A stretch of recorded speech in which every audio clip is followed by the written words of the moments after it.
Hello, everyone. Good Wednesday to you. Happy, wonderful Wednesday, everybody. Welcome to Miss Hope's Reading Hour. Welcome. So glad to see you all here. Do you like the music? So I thought that today we would read another book in celebration of Hispanic American History Month. Okay, because I did have another book. So I was like, wait a minute, I don't know what to read this book with. So I found a book that I thought that would go well with our book. As you saw in the teaser, if you got to see the teaser. So I figured, all right, let's read this book along with it. Now, hopefully, you have had a wonderful first half of your wonderful Wednesday. Hopefully you have. Today is let me see something. Oh, I'm so sorry. All right, so and hopefully you had a terrific Tuesday. The weather has been pretty nice these last 2 days. The weather has been really, really nice. I was wondering kind of what was going to happen with my plants outside. Now, on one of my tomato plants, they're still alive. They're still good. My melon plant, unfortunately, has died. Unfortunately. So, the melon plant, I got 2 melons off of it. And after I plucked those 2, it was just like, we are tuckered out, retired. We can't make any more melons. I was like, oh man, because they were tasty. Okay. My cucumber plant, still making cucumbers. I got some peppers off of my green and red pepper plants, and I thought it wasn't going to make any more. And then I went out yesterday, and there's all these flowers on there. I'm like, oh, shucks. We're still producing. Okay. And on the one tomato plant that I surely thought was not going to make it in the beginning, it's huge. Huge, I tell you. And it has all these little tiny grape tomatoes all over it. I was like, yay, we're still making tomatoes. And if you ever, with your parents, decide you want to grow a tomato plant with like the little tiny grape tomatoes, the best thing, the absolute best thing is when you get to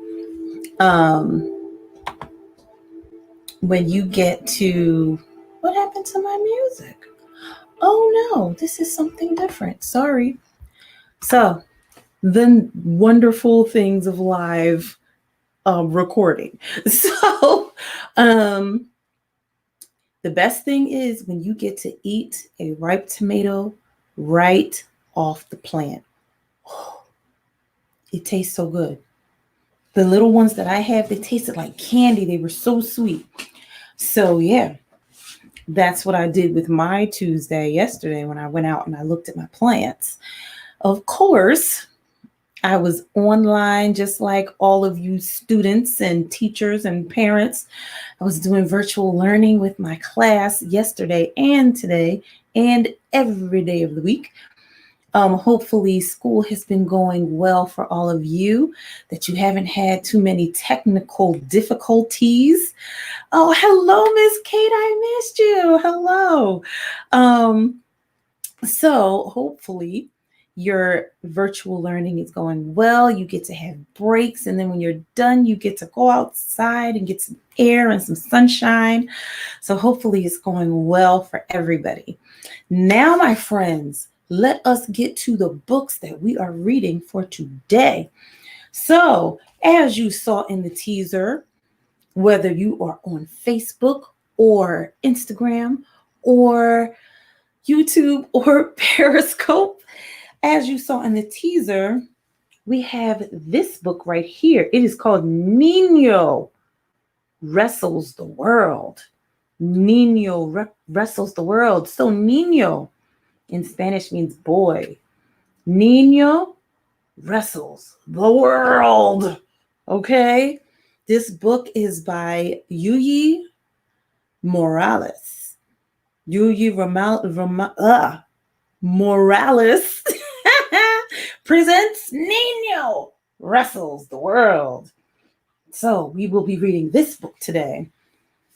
You will see who he wrestles, who succumbs to his strength, and who might not. We will see. This book, I actually read it for the first time today. I read it for the first time. I've had it for a little while. This was one of my finds from my school. And I was like, what is this book about? And I read it today and I was like, oh, I'm definitely reading this with Nino Wrestles the World. So this is called The Cat Who Wore a Pot on Her Head. The Cat Who Wore a Pot on Her Head. And I was wondering, what is this book about? And I was like, oh, I like this book. All right, so this book is by Jan Slepian and Ann Seidler, illustrated by Richard E. Martin. Cat Who Wore a Pot on Her Head. And of course, my friends, we are almost to the end. Y'all don't understand. There are so many times when I go past this book. That's all we got left. This is it. That's all we got left. So many times I go past this book and I look at the book and I'm like, I want to read ahead, but I want to get to who did it with all of you. I want to get to who did it with all of you. So our last book, Belly Up by Stuart Gibbs. We are finally, hopefully by our next fabulous Friday, we are going to find out who did it. Like we're going to find out what happened. We're going to find out what happened to Henry the Hippo and who did it. Okay? We're going to find out. All right. We're back to the music.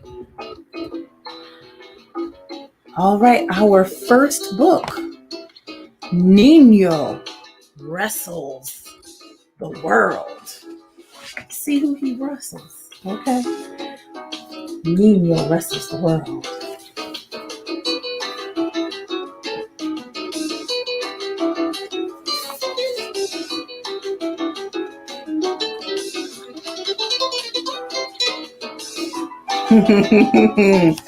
Nino! You see him there? That's Nino. Cute little guy, huh?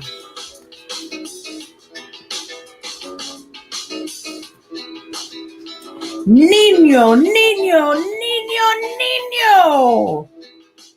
Señoras y señores, put your hands together for the fantastic, spectacular, one of a kind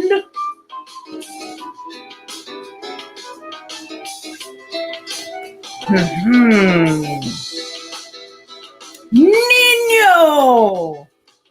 So superb are his talents that out of this world contenders line up to challenge him. Here comes the first one. I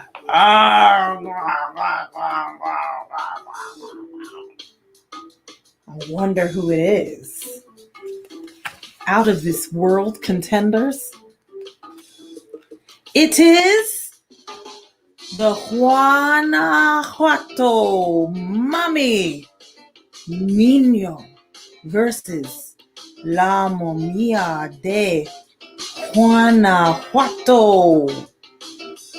Oh no! What's a Nino to do?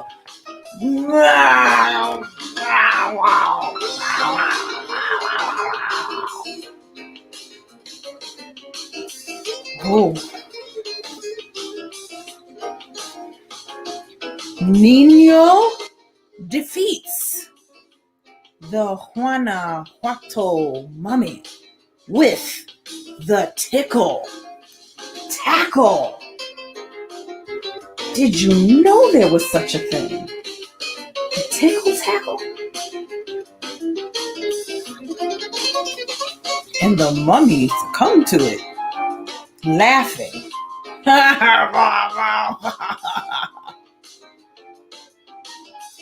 Oh no! Olmec head awaits his chance to bump skulls with Nino. Nino versus Cabeza Olmeca. What will Nino do now? Whew.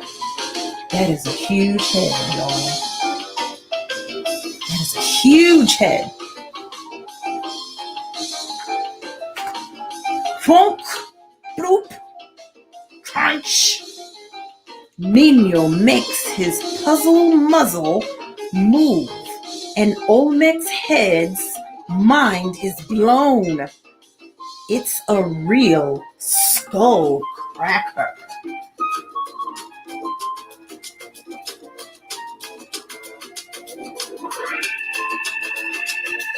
Nino's pretty powerful. Mi hijos, my children.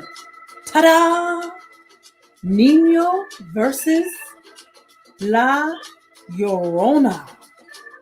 Nino's dull decoy stuns the weeping woman into submission.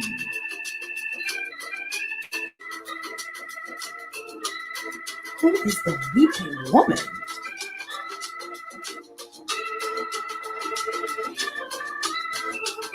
Nino.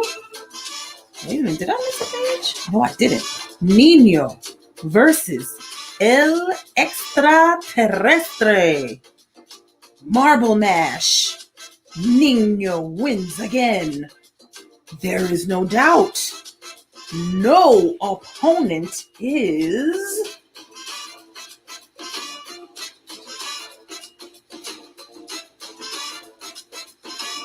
No opponent is too terrifying for him. Nino versus El Chamuco. Ho ho. It's coming against his popsicle. Uh-oh. Zwap! Nino does it once more. Look at the popsicle slick. Hey, hey, hey! Aqua no, senor! Not my popsicle friend.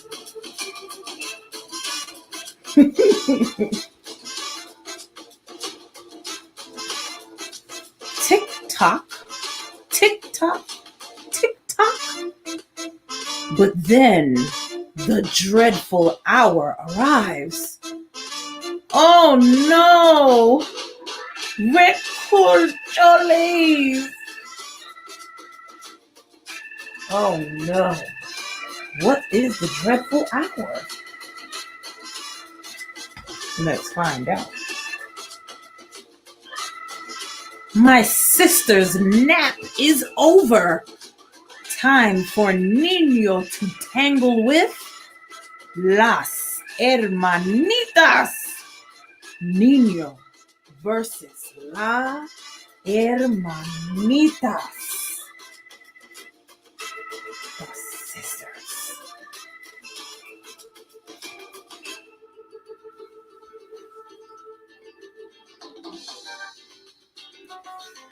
Las Hermanitas are rudas. Way to hold. What a move! Coochie coo!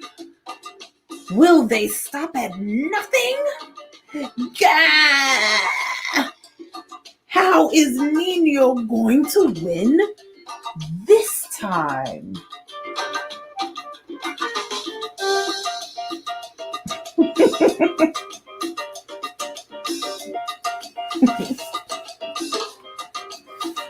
Nino's best move ever.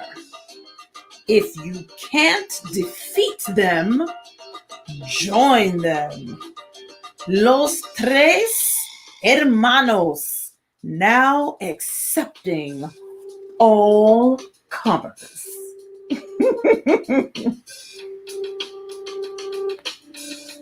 Like, I guess we'll just have to defeat everybody together. The end. If you can't beat them, join them. And it's kind of hard to beat the babies, okay? You think you can, but you kind of can't. So, how about we learn about some of the things that he was fighting? So, first we'll go to La Momia de Guanajuato. That was the mummy. Dug up from his tomb at Santa Paula Cemetery, he has been chasing people since 1865. He hides out in Guanajuato City Museum. Birth name, Dr. Remigio Leroy. Lucha style, likes to bite. That's him right there. Likes to bite? Man. All right. Next, Cabeza Olmeca. Sculpted from basalt rock, hard-headed since the rise of the Olmec civilization in 1400 BCE. Temperament, mysterious. Lucha style, head first. So he must like butting heads with people. I guess so. He has a huge head. Huge, I tell you, huge. All right. Next, La Llorona. Famous Mexican ghost. Her terrifying cry echoes through the night, sending shivering children under their covers. Battle cry, ¡Ay, mi hijos! Lucha style, takes children away to make them her own. The weeping woman, right there. Last, El Extraterrestre, space explorer, first reported hovering over the Earth in his flying saucer in 1947. Secret desire to see the world. Lucha style, abduction. That's him right there. So I guess he comes to Earth and takes people away. And he fought all of them and won. All of those scary things. But he could not defeat Las Hermanitas, the sisters, the baby sisters. That was a good story. Nino wrestles the world. Now, on to our next book. The cat who wore a pot on her head.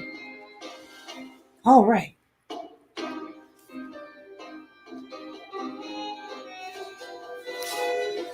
There once was a cat named Bendemolena. She lived in a house on Cat Street, where cats and kittens lived all together. Brothers and sisters, cousins and friends were in and out and all about. What a noisy place it was.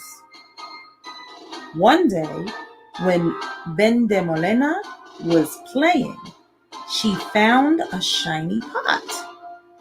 She put it on her head. Suddenly, all the noise was gone. She liked the quiet so much, she decided to wear the pot over her ears all the time.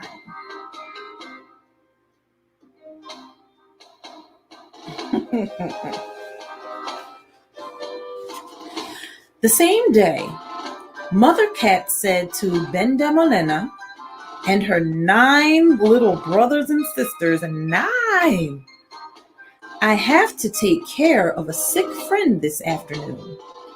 But oh dear, how am I going to clean the house and cook your supper too? Don't worry, said her kittens.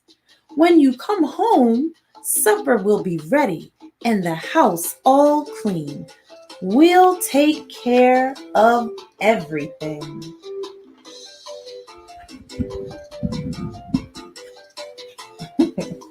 How sweet. Mrs. Cat took Bendemolena with her to the sick friend's house. I brought her to run errands, Mrs. Cat told her sick friend. And soon Mrs. Cat wanted something. Bendemolena, run home and tell your brothers and sisters it is time to put the fish on to bake.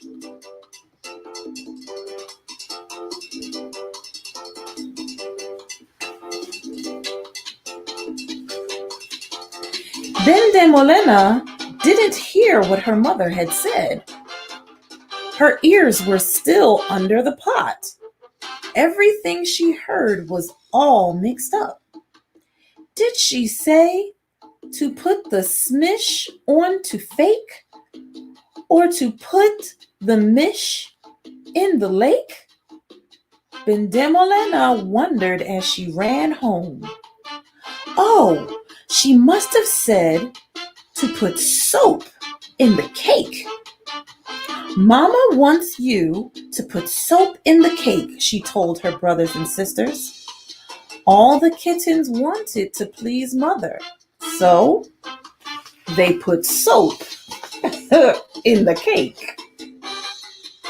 Oh boy, I see where this might be going.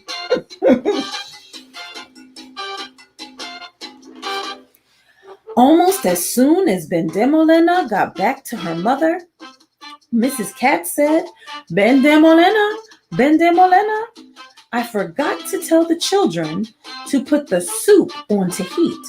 Run home and tell them to put the soup on to heat. Again, Bendemolena did not hear very well because of the pot. Put the boop on the beep, mup the moop on the feep. Oh, she must have said to iron the meat. Oh, to iron the meat? Mama says to iron the meat, she told the kittens at home. They all wanted to please Mother, so they got out the iron and the ironing board and ironed the meat. All afternoon, Bendemolena ran back and forth, telling her brothers and sisters what Mother wanted them to do. Oh boy.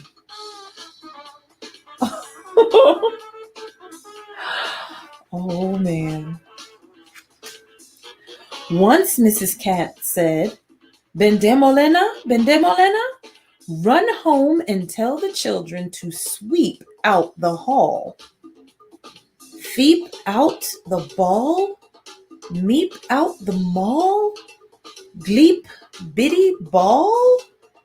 Oh, Mother must have said to hang the chairs on the wall, Bendemolena decided. Mama wants you to hang the chairs on the wall, Bendemolena told the other kittens. The children all wanted to please Mother, so they got out the hammer and nails and hung the chairs up just like pictures. Oh.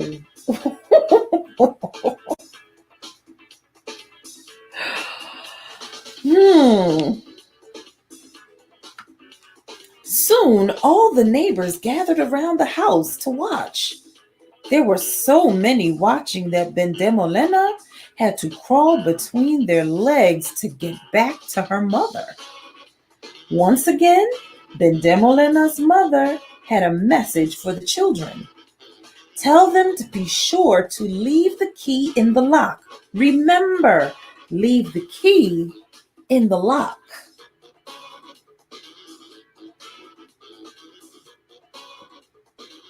Oh boy. Bendemolena raced home, saying to herself, leave the bee in the smock, smick the smee on the sock, sicky wee wubby gok. Oh, she must have said to sew clothes on the clock. Sew clothes on the clock, Bendemolena told her brothers and sisters. And to please their mother, that is what they did. Bendemolena ran back to her mother. Bendemolena, Bendemolena, supper must be nearly ready. Go tell the children to make something to drink, mother said. Make whiffy sink, wump, buffalo bink. Oh, mother must have said to put a horse in the sink. Oh, how did they do that? Oh, put a horse in the sink? When Bendemolena told her brothers and sisters what mother had said, they asked Mr. Horse, who lived down the street, if he would stand in the sink just to please their mother. By this time, animals had come from all over to see for themselves what was happening at Mrs. Cat's house. There were big animals and small animals and in-between size animals. You're like, what is happening in that house?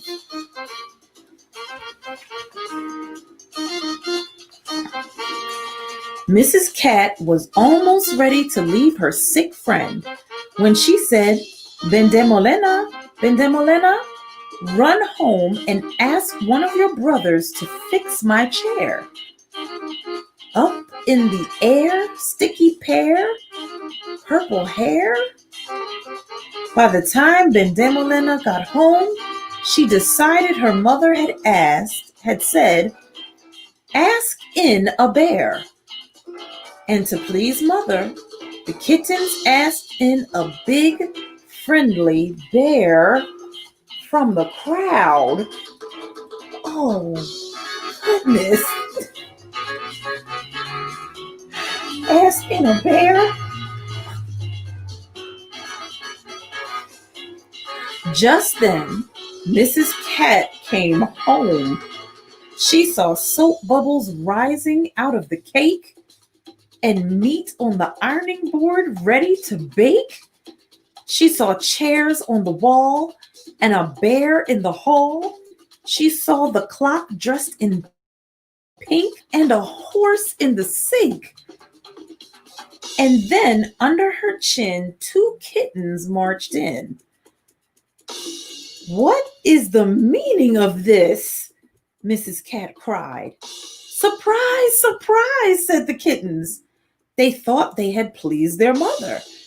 They thought they had done just what she wanted. We all did our best, they called out. But Bendemolena was still mixed up. Ask in the rest, she said to herself.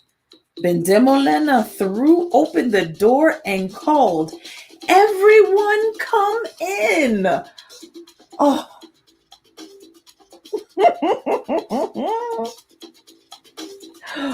Oh boy.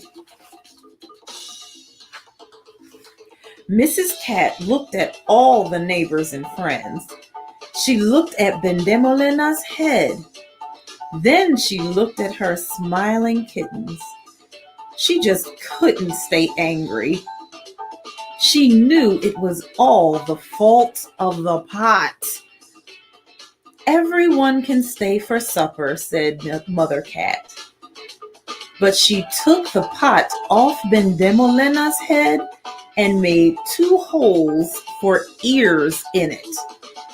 Then she put it back on Bendemolena.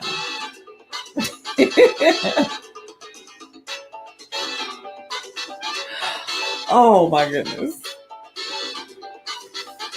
Bendemolena, give me a hug, said Mrs. Cat. And did Bendemolena give her mother a bug or a rug? No, she gave her mother just what she wanted. The end. Oh, that was a good book. So she was trying to be helpful, but it just kind of didn't end up quite like she thought it would. So as you saw in the teaser, sometimes you try to do things to help people and it doesn't quite end up the way you thought it would. But most times they understand you were trying to be helpful. The cat who wore a pot on her head. Now the original title of this book was Bendemolena. Let me see when this book was written. Let me see. This book was written in 1967. Can you believe it? Still a good story. Still a good story. And of course, Nino wrestles the world. You might be able to beat everybody, but sometimes you find an opponent that's a little harder to fight. And if they're cute like babies, you can join them in fighting everybody else. Nino wrestles the world. 2 very, very good books. Loved both of those. Hope you did too. All right, my friends. All right. So let us get to Belly Up. Let me tell you what happened. If you missed our Marvelous Monday installment of Miss Hope's Reading Hour, I don't even know where my glasses were the last time, but they are here now. Hello, glasses. All right, so this is chapter 16, Bad Plans. Chapter 16. So where we are now is the funeral of Henry the Hippo. Thousands of people have come to see this funeral, okay? They picked a place just outside of Fun Jungle to bury him. It's a whole spectacle. The news, TV shows, it's national news. They're having this funeral for Henry the Hippo. Now, wait a minute.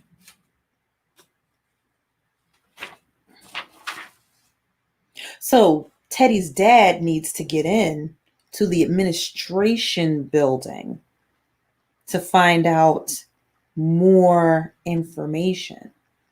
But the only person who can get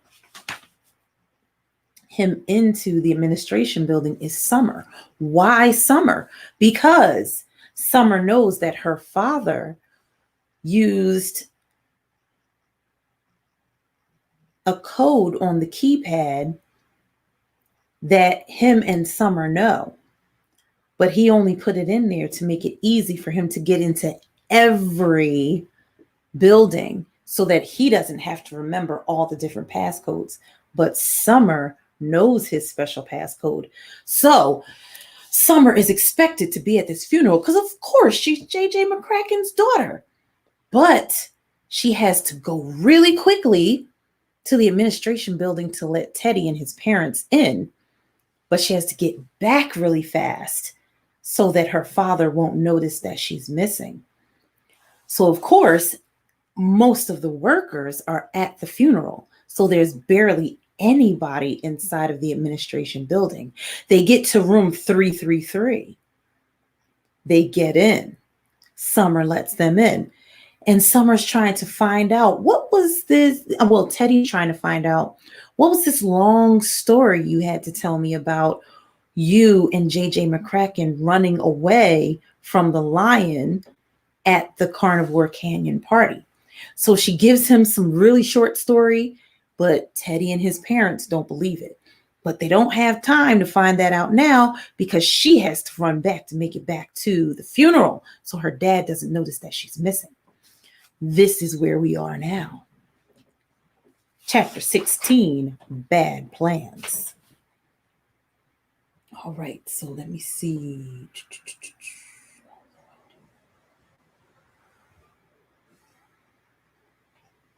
All right, so let me read from...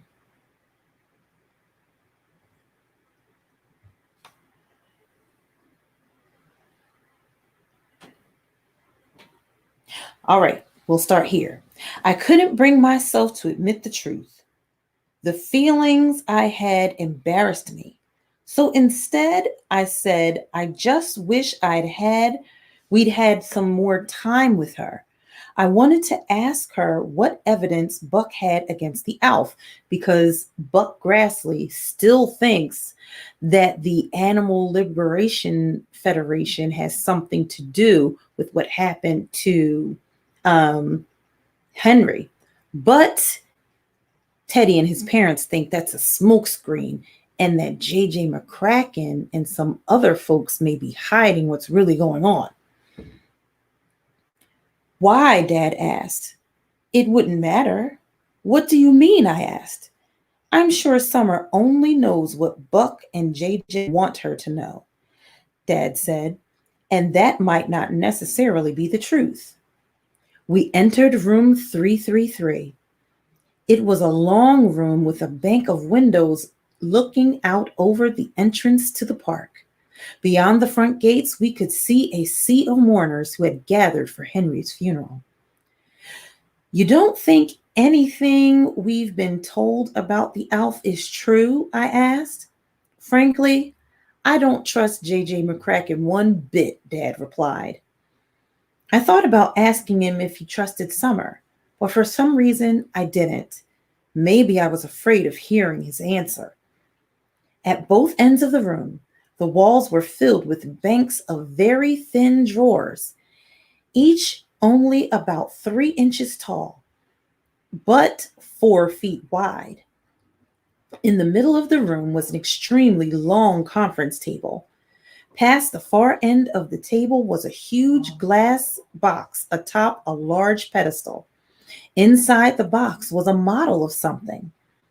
We all headed over to it. On the way, I glanced out the window.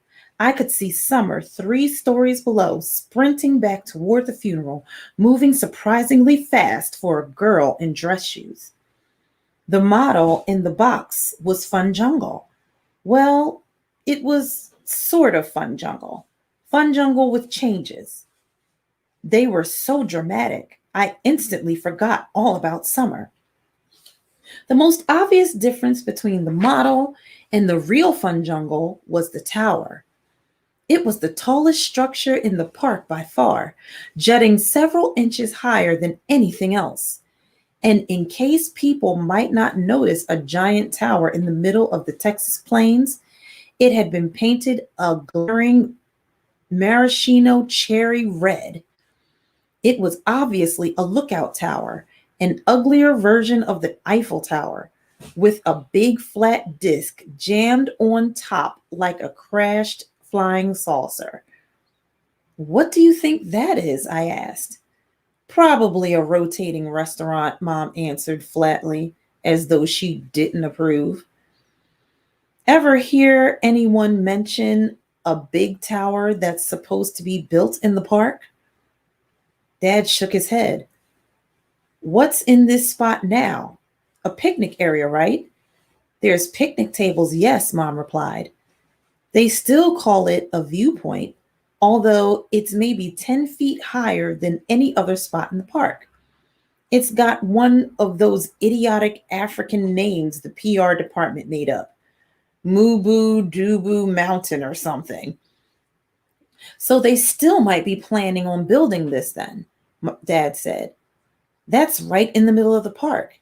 If they were going to put an animal exhibit there, they would have done it already. I noticed something on the far side of the model. Mom, Dad, look at this. I was looking at Safariland. Right alongside the monorail, a new track had been added. Only this track was twisted with loops and plunges in it. Oh no, Mom gasped. It was a roller coaster. One of the new steel kinds that only a few giant posts that had only a few giant posts to support the winding track. It went right through the safari area. Some thoughtful designer had even put a herd of toy gazelles grazing under the corkscrew loop. We quickly scanned the model, looking for other discrepancies between it and the real fun jungle.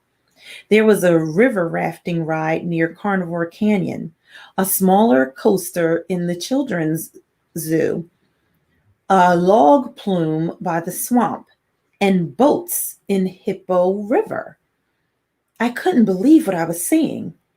And when I looked at Mom and Dad, they seemed to be feeling the same sense of shock. This is disgusting, Dad said. It's worse than disgusting, Mom replied. It's evil. How could they? Maybe they're not really going to build them, I said hopefully. Maybe they've changed their minds about all this. The fact that they've even thought about it is bad enough, Mom snorted. Dad headed toward the closest wall of thin drawers. Let's see how serious they are, he said.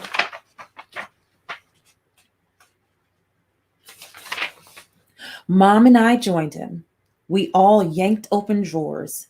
Inside, laid out flat, were blueprints. Mine, at the bottom right corner of the wall, were for the zebra paddock. Dad was at the other side of the wall. I've got the aardvark pen, he said. What do you have, Teddy? Zebras. Must be organized alphabetically, Mom said. She went to where she guessed the H's would be. It only took her 2 tries to find what she wanted. Here we go, Hippo River. There were a lot of blueprints, as though the exhibit had been redesigned several times. Mom pulled them all out and spread them on the conference table. Some showed Hippo River as I knew it, detailing the design of the enclosures, the thickness of the glass walls, or the specifications for the pumps that controlled the water filtration. On one, some of the problems had been noted in red ink. Several circles were drawn around the backwater where Henry had so often chosen to relieve himself, above which someone had written, "How do we get rid of this?" Other plans had a very different representation of the river. The overall structure was the same, but what was going on around it had changed dramatically. It was all summed up by a cheerful artist's rendering of what Hippo River water safari should look like. Several gaily colored tour boats motored through the paddocks, filled with joyful tourist families who gasped in amazement as friendly hippos swam around them. In the background was the boarding station, where the throngs of tourists seemed only too happy to stand in line for this incredible adventure. The picture was ridiculously unrealistic. In the first place, the crowd didn't look like any group of tourists I'd ever seen in Fun Jungle. No one in line was shoving or sweating. All of the children were behaving like angels. None of the boat passengers appeared the slightest bit worried by the 2-ton creatures surfacing right next to them. Everyone seemed to have stepped out of a Norman Rockwell painting. An accurate representation of Fun Jungle guests would have shown one of the children trying to feed cotton candy to the hippo and several adults tossing garbage in the river. Far more inaccurate were the hippos themselves, peeking from the water, mouths wide open, almost smiling, like it was wonderful fun to watch boats churn all day long. In Africa, the only time a hippo emerged from the water with its mouth open was when it was attacking. Usually, they lurked right beneath the surface, their beady little eyes poking out above the water, watching the world in an unsettling way. There was no way any self respecting hippo would allow a constant parade of boats to motor through its home. It couldn't imagine what the ride's designers thought the hippos would do. But hippos in Africa were well known for attacking boats, often flipping them over or knocking holes in the bottom. And now J.J. McCracken was hoping to take tourists by the thousands right through their territory. They can't really be thinking of doing this, Mom said, although she sounded like she was trying to convince herself. These have to be old plans. Surely someone had to have the sense to point out what a disaster this would be. I don't think so, Dad said sadly. They must still think this is possible. That's what the metal groove is for. He placed another set of blueprints on the table. These showed how the boats would work. The boats didn't have motors. They were pulled along a track. A thick wire led from the bow of each to a chain tucked in the metal groove, the chain I'd felt when I'd been looking for the murder weapon. As it moved through the groove, it tugged the boats along. They want to run machinery through an exhibit with live animals? Mom gasped. How long do you think it'll be before a hippo ends up getting caught in the wires? A day? This has to be the worst idea in theme park history.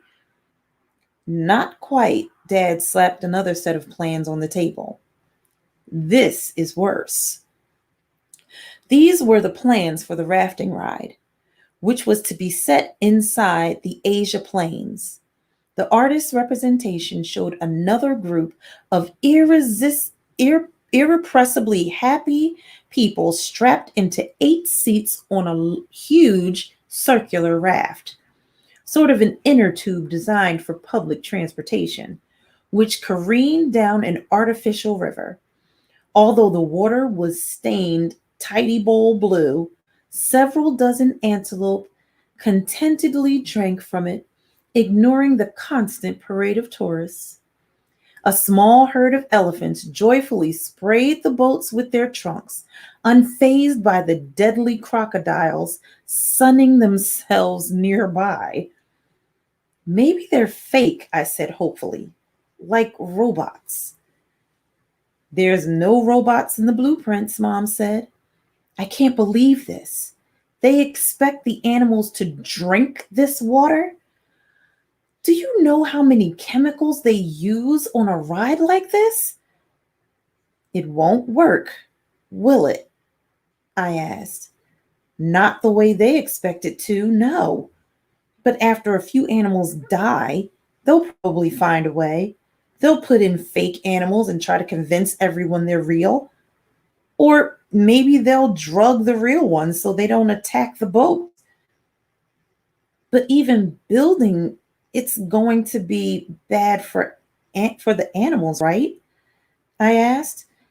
Won't having a rafting ride or a roller coaster in the middle of their homes affect them? In the worst way possible. Mom angrily stared out the window at Fun Jungle. JJ lied to us.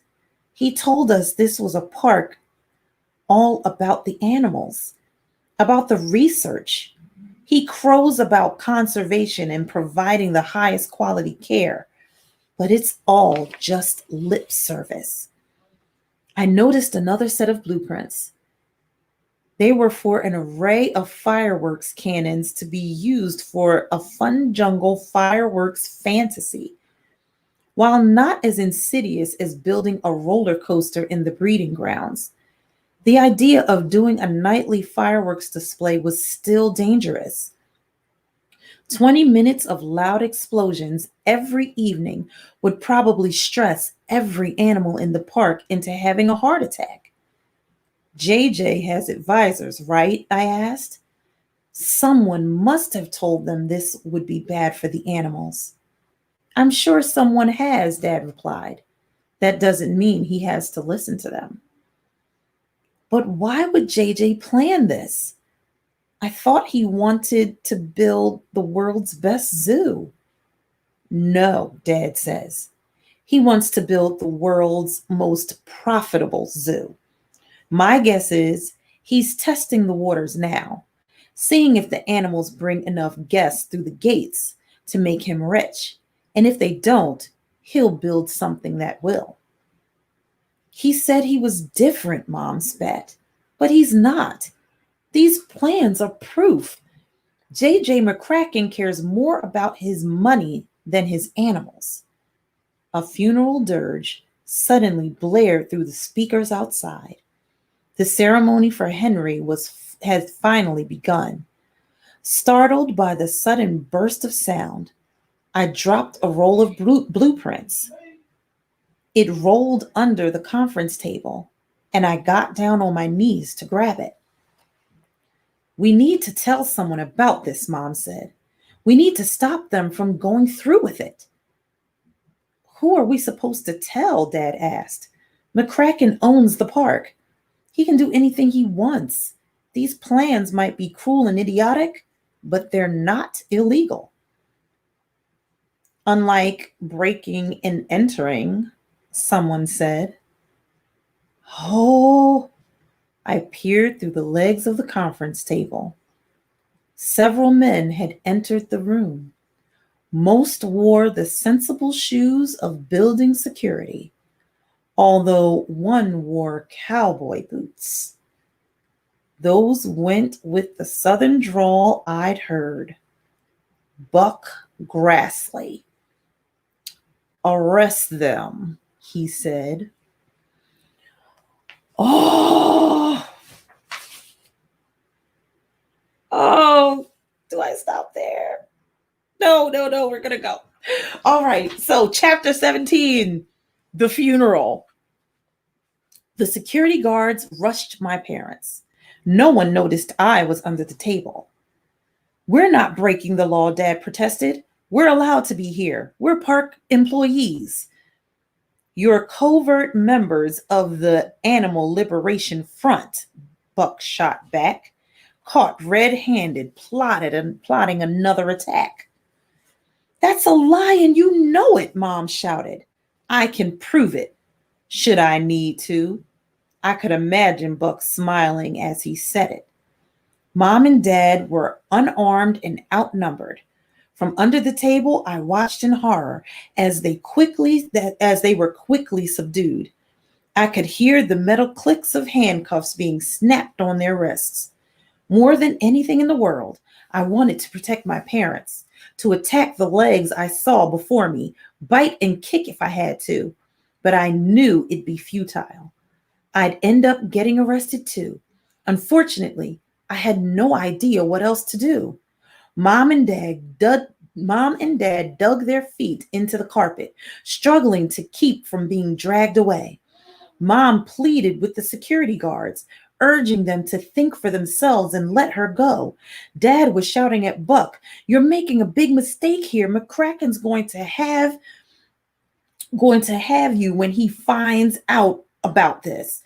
McCracken? Buck laughed. Who do you think sent me here? Dad made a last attempt to wiggle free. He almost did it, but the guards overpowered him. They all flailed about for a moment, and then one fell to the floor. He landed on his hands and knees and found himself staring right at me. There's a kid, he gasped. Run, Dad yelled. I was already on my way. I burst from under the table, gunning for the door. Buck Grassley's satisfied grin quickly gave way to shock as I appeared. He lunged for me, but fell short. His fingers brushed the back of my neck as I sprinted into the hall. Go, Teddy, Mom called. Don't worry about us. I wanted to turn back to her, to see her and my dad, but there was no time. Buck and his security men were right on my tail. So I ran through the hall, down the stairs, and out the loading dock doors. I put everything I had into it. I had no idea where I was going. I only knew that if I wanted to help my parents, I couldn't get caught. We will end there. Oh, okay. So I think that possibly on Marvelous Monday, we may have to finish. But oh my goodness, they found out. Oh, so apparently, J.J. McCracken has no intention of having a zoo to conserve the lives of animals. He just wants to make an amusement park and doesn't care about the life of the animals. So Summer was the only person who let them into room 333 in the administration building. Did they get it out of Summer that's where she was instead of getting that Coke she told her dad she was going to get? Because, of course, the funeral did not start on time. So she wanted to get a drink. She went to get a Coke. But instead, she was letting Teddy and his parents into the administration building, to room 333. They find the grand plans on what it is that J.J. McCracken really wants to do with Fun Jungle. But before they can tell anybody what is going on, here comes Buck Grassley and Fun Jungle Security to arrest Teddy's parents. If that security guard wouldn't have fell to the floor, they would have never known Teddy was there. But being a kid, he was small enough to book it out of the door and get off of the loading dock. All he knows is that he can't get caught by them because you'll never be able to tell anybody what's going on. Oh, and apparently J.J. McCracken sent Buck Grassley to room 333. Is that true? Or is Buck Grassley working with someone else? It's a lot to find out. I promise you, friends, I promise you I will not read past it. I want to really bad, but I won't. Well, my friends, we are at the end of another Miss Hope's Reading Hour. So glad to be with you all today and read these great books. Our first book, Nino Wrestles the World by Yuyi Morales. And a very old, well, not very old, an old but good book, The Cat Who Wore a Pot on Her Head by Jan Slepian and Ann Seidler, illustrated by Richard E. Martin. And of course, Belly Up by Stuart Gibbs. Well, this is the end of a wonderful Wednesday evening with you all. Looking forward to our fabulous Friday so we can find out more now that they've arrested his parents. Have a fabulous Thursday, and I will see you right back here on a fabulous Friday on Miss Hope's Reading Hour. Until then,